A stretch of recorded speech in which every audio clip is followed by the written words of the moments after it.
എന്നാൽ വിശുദ്ധ യോഹന്നാന്റെ സുവിശേഷം 4-ാം അധ്യായത്തിലെ പ്രധാന കഥാപാത്രങ്ങളായ യേശുക്രിസ്തുവിനെയും ശമരിയക്കാരന്റെ സ്ത്രീയെയും ആസ്പദമാക്കി കുമാരനാശാൻ രചിച്ച ചണ്ടാല ഭിക്ഷുകി എന്ന കവിത പ്രചുര പ്രചാരം നേടിയിട്ടുണ്ട്. ശമരിയ പട്ടണത്തിൽ സുഖാർ എന്ന സ്ഥലത്ത് ഒരു ശമരിയ സ്ത്രീ വെള്ളം കോരുവാൻ വന്നു. വഴി നടന്ന് ക്ഷീണിച്ച യേശു ക്ഷീണം അകറ്റുവാനായി ആ സ്ത്രീയോട് ദാഹജലം ചോദിച്ചു. താൻ അധകൃതയായ സ്ത്രീയാണെന്നും തന്റെ കയ്യിൽ നിന്നും വെള്ളം കുടിക്കുന്നത് തെറ്റല്ലേ എന്നും ആ സ്ത്രീ യേശുവിനോട് ചോദിക്കുന്നു. എന്നാൽ സമത്വത്തിന്റെ സന്ദേശം ക്രിസ്തുദേവൻ ഇവിടെ പകരുന്നതാണ് ഈ സംഗീത ശില്പത്തിന്റെ ഇതിവൃത്തം.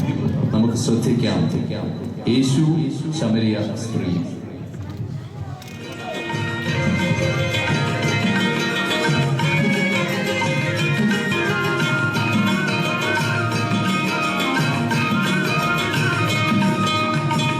നട്ടുച്ച നേരത്ത് കിണറിന്റെ തീരത്ത് വെള്ളത്തിനായി ഞാൻ കാത്തിരിപ്പു.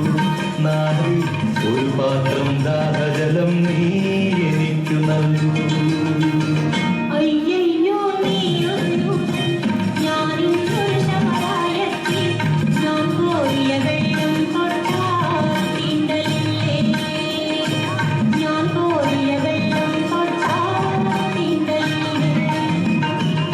അറിയുന്നില്ലേതും നീ എന്നോട് നീ ചോദിച്ച ജീവന്റെ ജലം കോരിത്തരുമല്ലോ ഞാൻ. ജീവന്റെ ജലം കോരിത്തരുമല്ലോ ഞാൻ.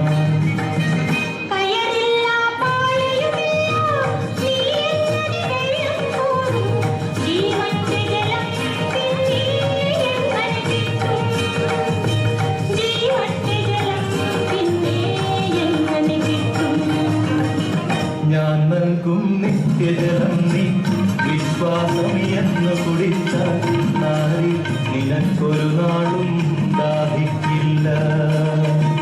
നാരി നിനക്കൊരു നാളും ദാഹിക്കില്ല.